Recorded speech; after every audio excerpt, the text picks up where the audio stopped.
Homophobia in Africa. The American Far Right's Footprint. Martina Schwikowski. March 15, 2024. March 15, 2024.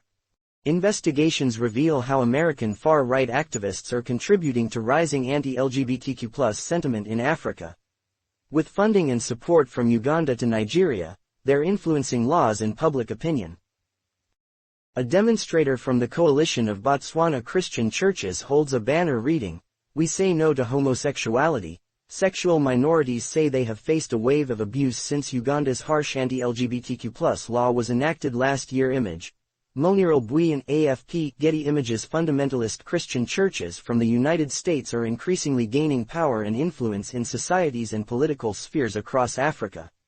Many of them have been whipping up negative sentiments against LGBTQ+ people and abortion rights. Haley McEwen, a sociologist at the University of Gothenburg in Sweden, has examined some of their influential networks. U.S. Christian right-wing groups have been very active in the U.S. foreign policy since the early 2000s, McEwen told DW. There are several organizations that have been around since the 1970s, and in the early 2000s they started to increase their influence internationally. A protester joins supporters of the LGBTQ+ community as they stage a protest against a planned lecture by Kenyan academic Patrick Lumumba at the University of Cape Town. A protester joins supporters of the LGBTQ+ community as they stage a protest against a planned lecture by Kenyan academic Patrick Lumumba at the University of Cape Town. Conservative activists often portray LGBTQ+ people as alien imports who threaten African society's image. Roger Bosch. AFP. Getty Images. The groups have expanded into African countries like Uganda, Nigeria, Kenya, Ghana and South Africa. According to McEwen, the networks also focused on UN organizations, in response to the advances being made by the international feminist movement to gain recognition of sexual and reproductive health and rights within the UN frameworks. Hatred from outside our history. These conservative activists, who describe themselves as pro-family, seem only interested in safeguarding one special type of family, heterosexual, monogamous nuclear families ordained by marriage. We continue to advocate that this is hatred that is deliberately being stirred, that it is not organic and not within our history, and it is actually producing the conditions for violence and assault of LGBTQ+ persons in Kenya.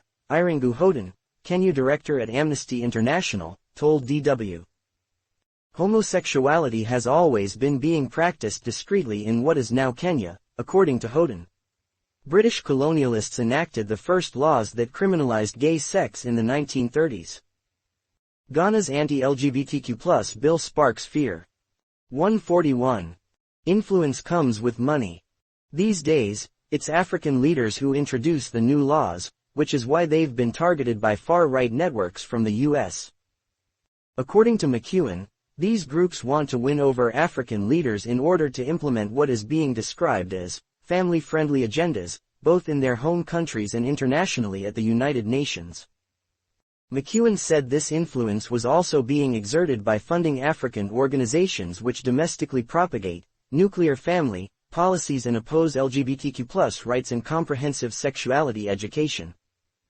There is a homegrown network of such groups in Africa, but according to McEwen, they heavily rely on funding from outside Africa. Who's funding the anti-LGBTQ+ sentiment?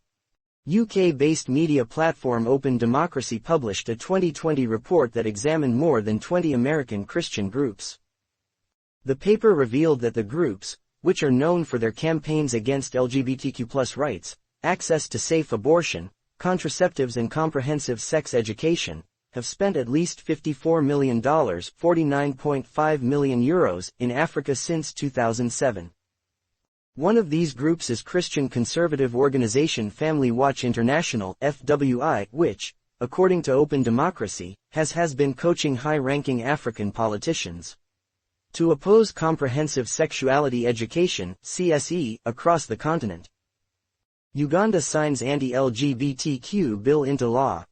In May 2023, Ugandan President Yoweri Museveni signed one of the world's toughest anti-LGBTQ+ laws, including the death penalty for aggravated homosexuality, drawing Western condemnation and risking sanctions from aid donors.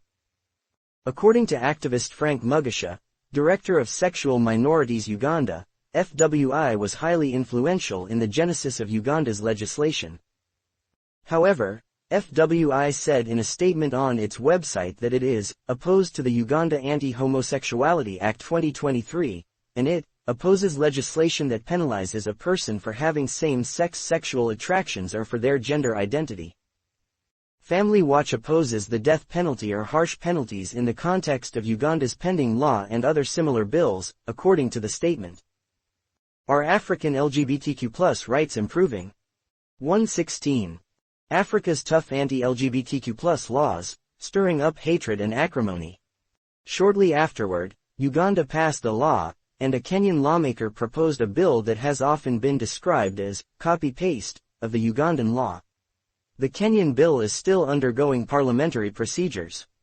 In Ghana, a similar bill was recently passed by Parliament, but it's still unclear when and whether President Nana Akufo-Addo will sign it into law.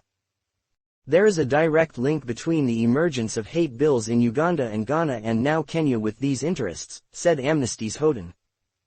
We have been very concerned that this is not only focusing on stirring up hatred and acrimony between societies but is also focusing on reversing many gains with regards to comprehensive sex education and sexual reproductive health rights.